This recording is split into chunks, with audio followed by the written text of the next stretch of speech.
So, 'di ba alam naman na natin na ano, medyo parang ang bait mabait pa rin si presidente kay ano, eh, kay, VP Sara, eh, 'di ba alam natin 'yun. Medyo matikas lang talaga ang mukha ni VP Sara 'no, thank you pa siya.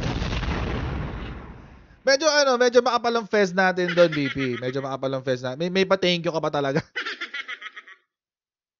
Hindi 'yun ang gusto namin marinig sa'yo, eh, gusto namin marinig sa'yo, "I resign." Gano'n.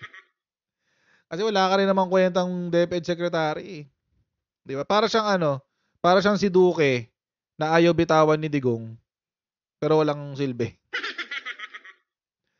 Wala naman siya nako-contribute sa ano, DepEd, eh, kasi DepEd can practically run on its own. May mga sistema ng ano 'yun, eh, tumatakbo, babantayan mo na lang 'yan. Kumbaga sa supervisor, wala ka ng gagawin diyan, uupuan mo na lang. Babantayan mo na lang 'yan. Tapos eto pang masaklap, may sumawsaw guys, sumawsaw, may sawsaw. Gusto mo talaga final answer na 'yan, Senator Cynthia Villar? Gusto mong sawsawan 'to? Final answer na 'yan? Alam naman natin na sinabi na 'to ng presidente kahapon, wala naman daw siyang dahilang nakikita na tanggalin na si Sara, si VP Sara, sa pagiging vice presidente. Wala na raw siyang nakikitang dahilan. Kasi in his ano, in his observation, which respeto na lang natin 'yun, siya yung presidente, eh. At siya yung nakakatrabaho ni presidente, eh, or siya yung nakakasama ni presidente. So, respeto na lang natin 'yun. Pero sabi kasi ni PBBM,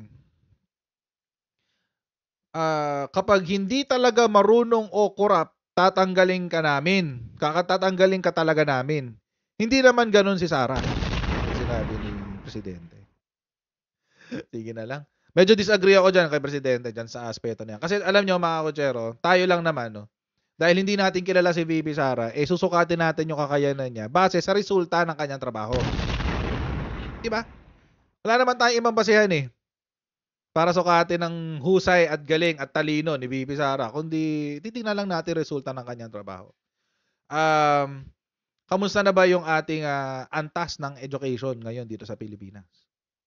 As usual, bago tayo pumunta diyan sa topic na 'yan, ay magsha-shoutout muna tayo sa mga kaibigan natin sa Sendwave! Ayan, ano ba? Bago nakalimutan ko yung script ko, wait. Ayan, kung kayo ay magpapadala ng inyong mga remittances sa Pilipinas, at gusto niyo mabilis na actually almost real time nga 'tong Sendwave mga kotsero, eh. Gamitin niyo si Sendwave. Ang gagawin niyo lang ay i-download ang Sendwave app, gawa kayo ng account, lagay niyo ba ang account details at pwedeng-pwede niyo nang ipadala yung mga remittances sa Pilipinas through GCash sa mga bangko at iba't ibang mga pawn shop sa bansa. At kapag ginamit niyo pa kayong promo code na Coach Jared, ay makakuha kayo ng karagdagang $20 free credit. Ito pala. Kaya mga kotsero, gamitin na si Sendwave for all of your remittance needs. Granted, meron na siyang isang taon at kalahati, tama ba? 2022 to 2023, 2023 to 2024. Mga isang taon kalahati. May isang taon kalahati na siya bilang DepEd Secretary. Sa isang taon at kalahati na yon, any policy improvements na nagawa na niya para sa ating mga teacher? Parang wala pa.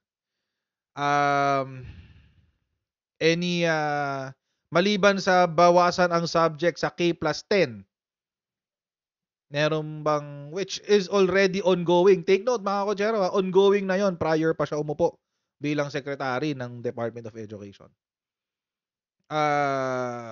What happened? Wala pa.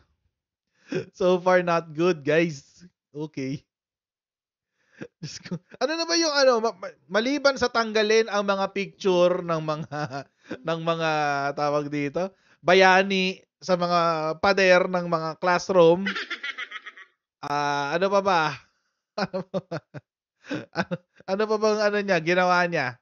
Ano ba? Parang hawa niyo na. Ipit na bibe. Uy, nagpabili yung mga anak ko niyan. Ang dami. Yung siyempre isa kong anak lalaki, ayaw niyang iipit kasi ipit nga sa buhok. Nilagay niya sa daliri niya, inipit niya sa daliri, ginaganon-ganon niya yung bibe. Okay, so wala siyang accomplishment as DepEd Secretary in the past year and a half. Maliban sa mag face-to-face classes. Yun lang. Siguro ngayon, alam nyo mga kotsero, siguro ngayon, na sobrang init ng panahon at napakaraming naka-cancel na klase dahil sa sobrang init, Ano kaya ang action plan diyan ni VP Sara?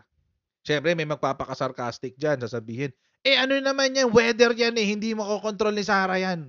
Oh yeah, granted, di talaga makokontrol ni Sara ang weather.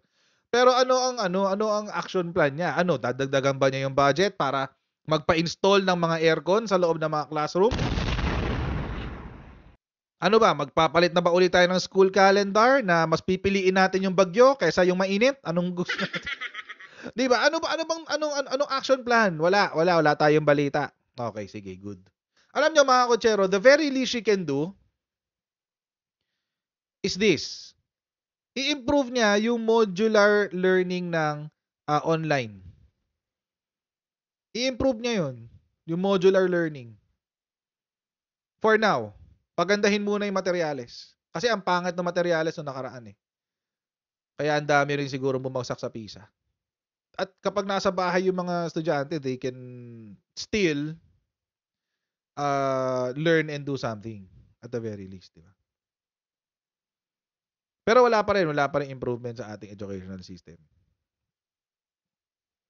Kahit man lang on a policy level, VP, kahit man lang on a policy level, polisiya na lang muna. Wala ba tayo dyan na yung isa-set na muna natin habang summer? Every other day, tawag dito? Tawag dito sa online?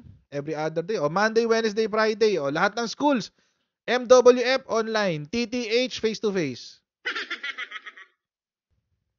Ano bang ginagawa ni Sara? Really, I mean, ano bang ginagawa niya sa opisina niya? Magpapa-catch up Fridays ka to do what? To do exactly what? We don't know. Buti sana kung catch up Fridays, mga kotsero, may ginagawang makabuluhan yung mga bata maliban sa magbasa. Wala naman. Nagkukwentuhan lang sila. Sige, nare-refine ang aming communication skills. Gumaganda ang aming communication skills, guys. Kasi may catch-up Fridays. We don't know anything Hindi natin alam ano bang objective niya, ano ba yung plano niya. Hindi natin alam kung ano yung plano niya sa buhay ng ating mga estudyante. Wag na niya ibase sa wag na niya idepende sa LGU. Kasi right now, tulad ngayon, sa LGU ng lugar namin, simula tomorrow hanggang Sabado, homeschool. Naka-online lahat. But it's LGU. Ba't hindi ka na lang maglabas ng memorandum circular na, okay, kasi syempre, flag ceremony ng Monday. Tuesday, Thursday, Friday, online. Monday, Wednesday, face-to-face. Or kung gusto niyo ng may face-to-face pa rin, yung mga oras lang na di ba merong mga oras na talagang sobrang init, yung 11 to 3. Wala pa rin ako na ang hirap niya hanapan ng accomplishment as DepEd Secretary. Nandun yung mandate niya. Yun kasi ang problema doon nandoon yung mandate niya as DepEd Secretary. And we haven't seen crap. We haven't seen crap about it. But anyway, so ito na nga.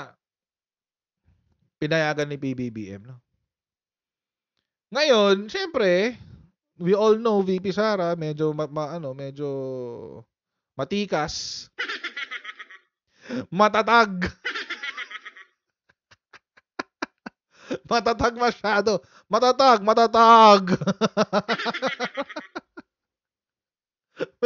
medyo matatag ang Fez. Ganon. Sabi niya, ay thank you Mr. President. Maraming salamat Pangulong Ferdinand Bongbong Marcos Jr. sa patuloy na pagtitiwala sa akin bilang kalihim ng kagawaran ng edukasyon. Wow. Sarap na maging friend ni BBBM, no? Makakaasa po kayo na ang DepEd ay binubuo ng ating mga guro at non-teaching personnel ay patuloy na maglilingkod ng tapat para sa kinabukasan ng bawat mag-aaral. Oo naman. Sure kami dyan na yung mga guro at yung non-teaching personnel maglilingkod talaga sila ng tapat. Sure kami dyan. Walang ano yan, no ifs or buts yan. Walang ano yan, walang pag-aalinlangan kaming maniniwala dito sa parte na to ng sinabi ni VP Sara. Bakit?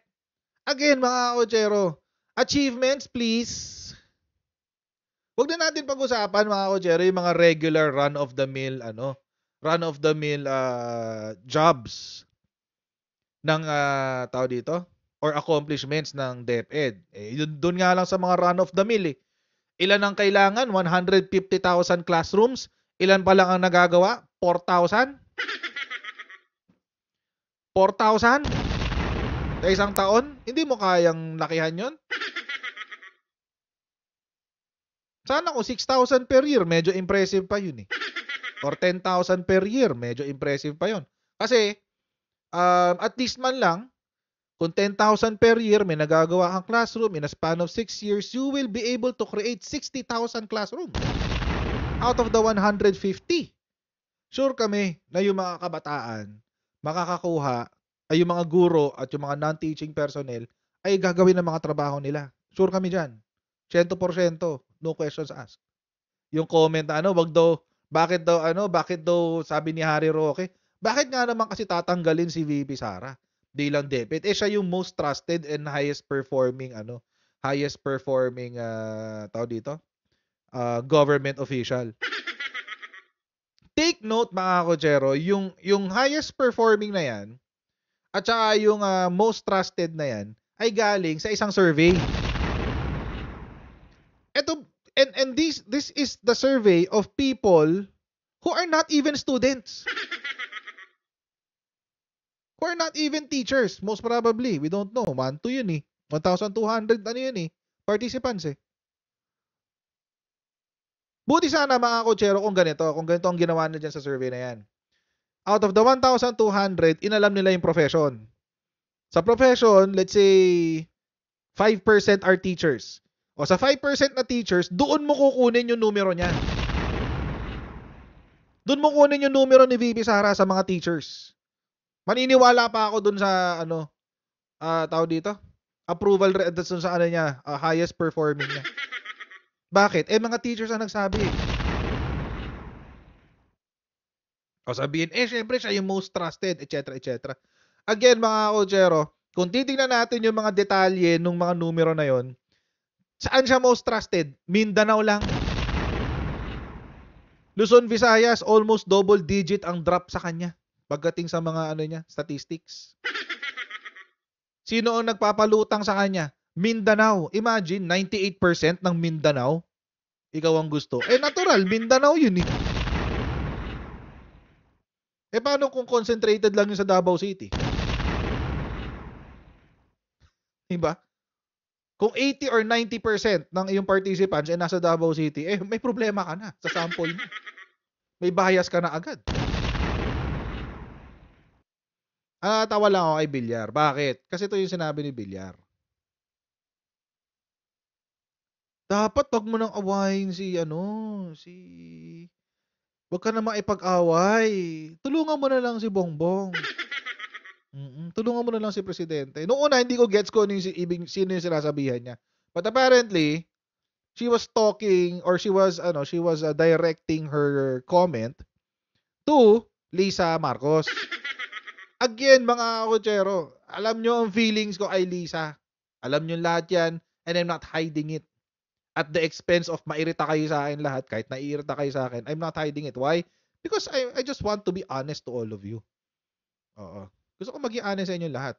I'm not a fan of Lisa Marcos. But, mga kochero, siguro naman she's entitled to her own opinion. Parang ako, I am entitled to my own opinion. Kayong lahat dyan, 2,312, entitled to your own opinion. Kahit yung mga baliw na Duterte Balahura supporters, they're entitled to their own opinion. Nakakatawa to si Villar sumasaw-saw ka dito, hindi mo naman gulo to.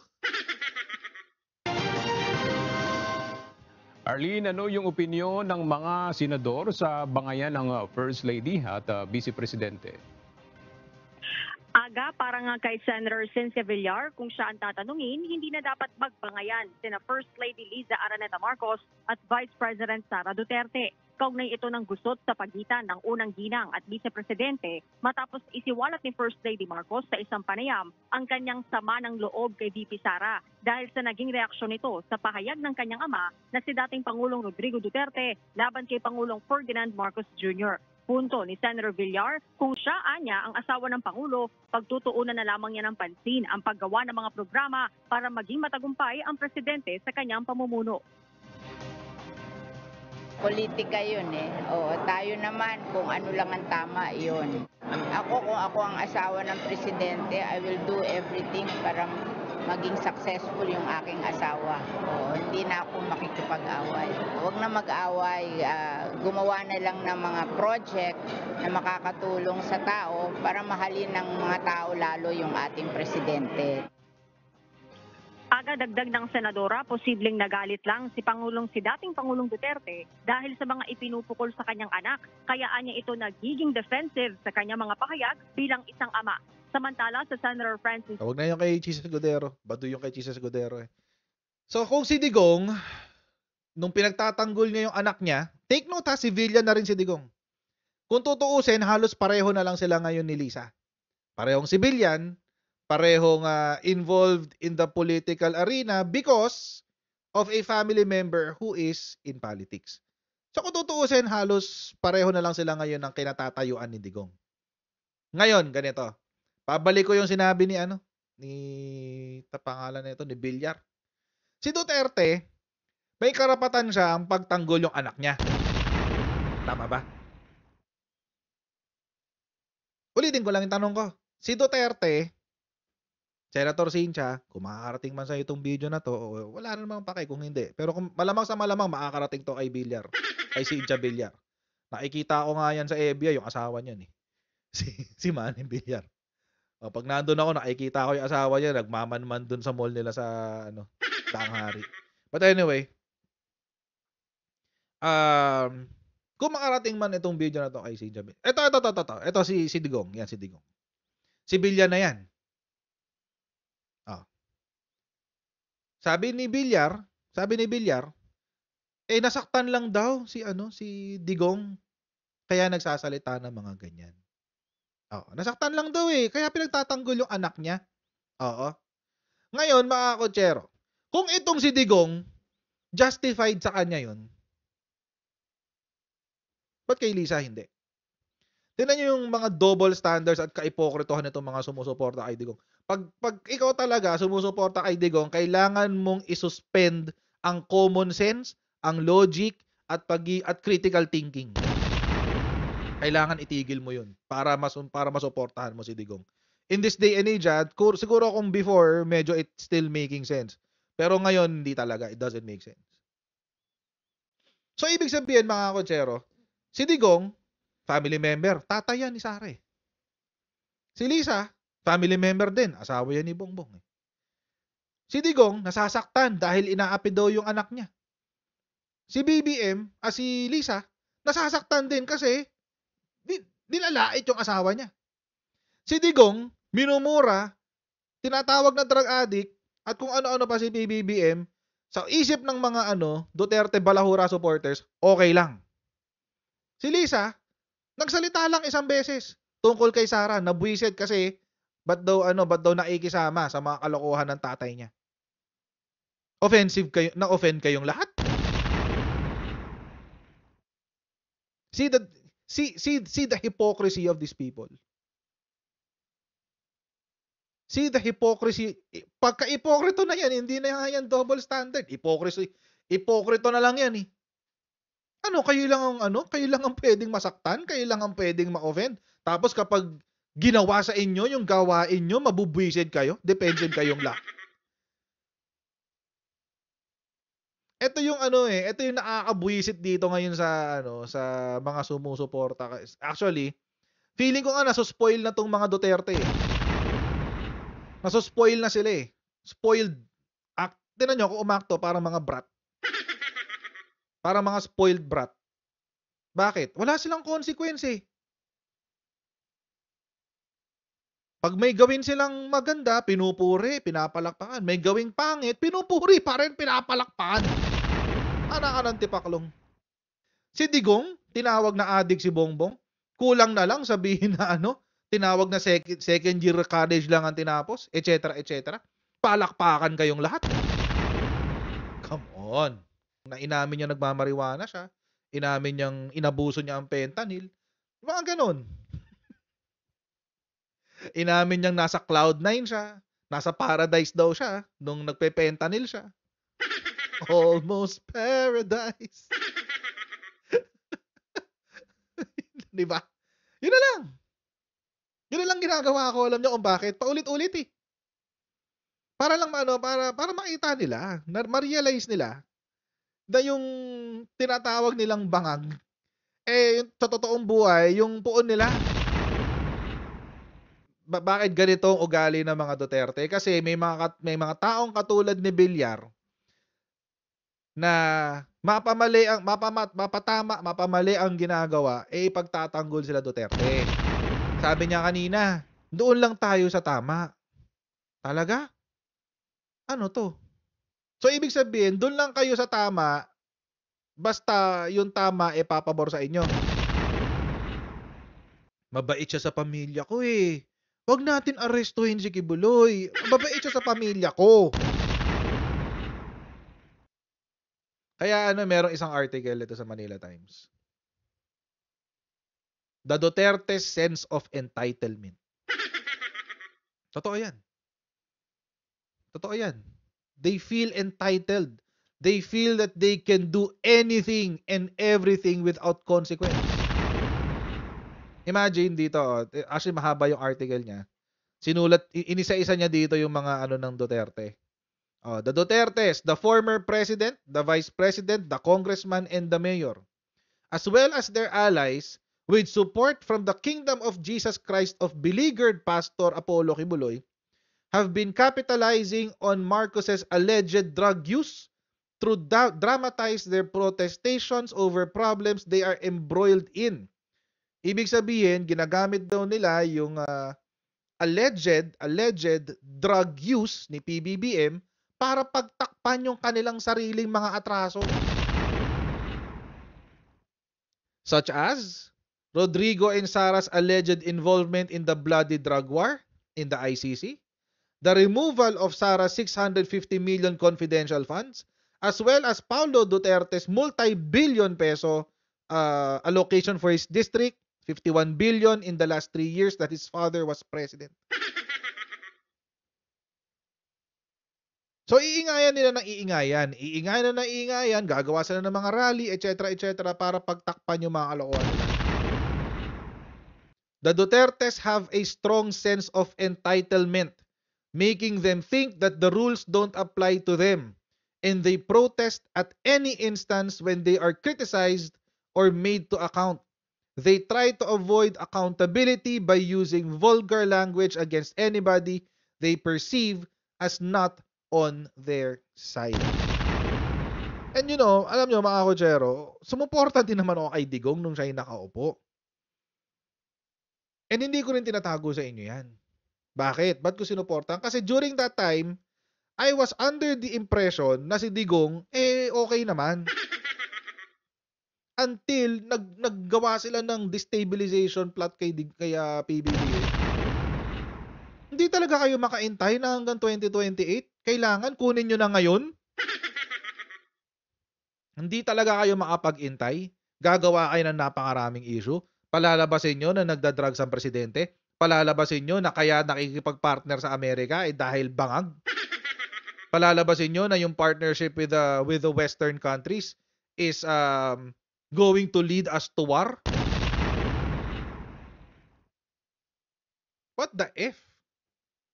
Tapos gusto nyo pa ng Mindanao secession para magkaroon kayo ng sariling bansa? Antikas naman ang mga mukha nyo. Tapos ngayon, hindi kinagat yung hindi kinagat yung distab nyo, hindi kinagat yung secession, hindi kinagat yung rally nyo. Wala eh.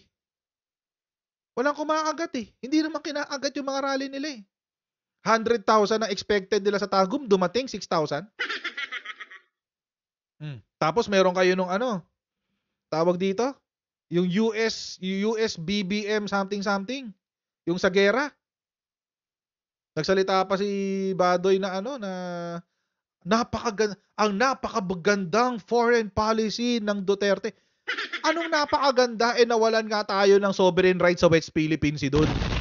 Anong maganda? Walang nag-i-invest na mga kumpanya sa Pilipinas nung panahon na yon. Anong maganda na nagkaroon ng pogo sa Pilipinas? Anong maganda na hindi na umurong-sulong ang infrastructure development ng Pilipinas dahil hindi tumutupad sa usapan si China? Anong maganda doon? Sige nga. Ano nang ibabalik nyo sa amin? Kasi yung foreign policy ni Bongbong Marcos, dadalhin tayo sa gera. Nostradamus na kayong lahat. Nostradamus na kayo? Kailan pa? Yan ba ang sinabi sa inyo ng mga tala? Nagpapanggap sila na kasama nila ang taong bayan. Hindi. Hindi nyo kasama ang taong bayan. Paniwala kayo. Hindi. Doon pa lang sa survey ng Oktay, anong sinabi? 31% ng mga Pilipino ay pro-admin. 45% ay neutral. 20% yung sa inyo. At malamang sa malamang, hindi nyo pa makukuha yung 45%. May dahilan kung bakit kami neutral. Ang dahilan na yon kasi meron kaming common sense. Meron kaming critical thinking. Hindi kami ipokrito. Wala kaming double standard. Hindi nyo makukuha ang neutral. Dahil kayo, punong-puno kayo ng hypocrisy at double standards. And this should also be a warning. This should also serve as a warning to PBBM.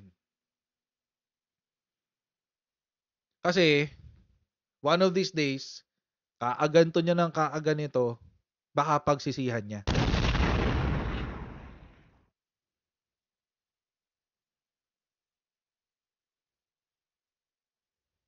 Baka hindi niya alam the reason kung bakit sobrang entitled ni VP Sara dito sa cabinet at sa kanyang administration ay dahil si PBBM is becoming an enabler. Wag naman sana. Wag naman sana. Pero kung makakarating man to sa PCO, at alam ko na nakakarating ang videos ko dyan sa PCO, kung makakarating man to sa PCO, paki-remind naman si Presidente. Paki-remind na lang. Si Presidente. Na yung kaalyado niya ngayon is not acting like one. Salita naman kayo dyan. Paramdam kayo kahit konti. PCO, pagalawin nyo na ang baso! Oo, pagalawin na ang baso, PCO! Hindi ba kayo magko-comment dyan? Wala ba kayong lalabas na statement dyan? Wala. Okay. Okay, you deserve that round of applause. God bless all of you, and I'll see you in our next Coach Jared Live. God bless you. See you next time. Bye.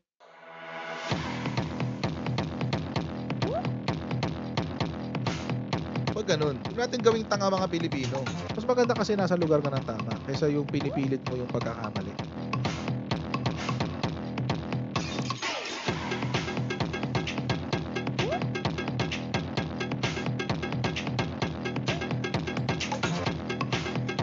Are they willing to go that far? Hindi makakalimutan ng Pilipino yan hanggat di nasasagot niya.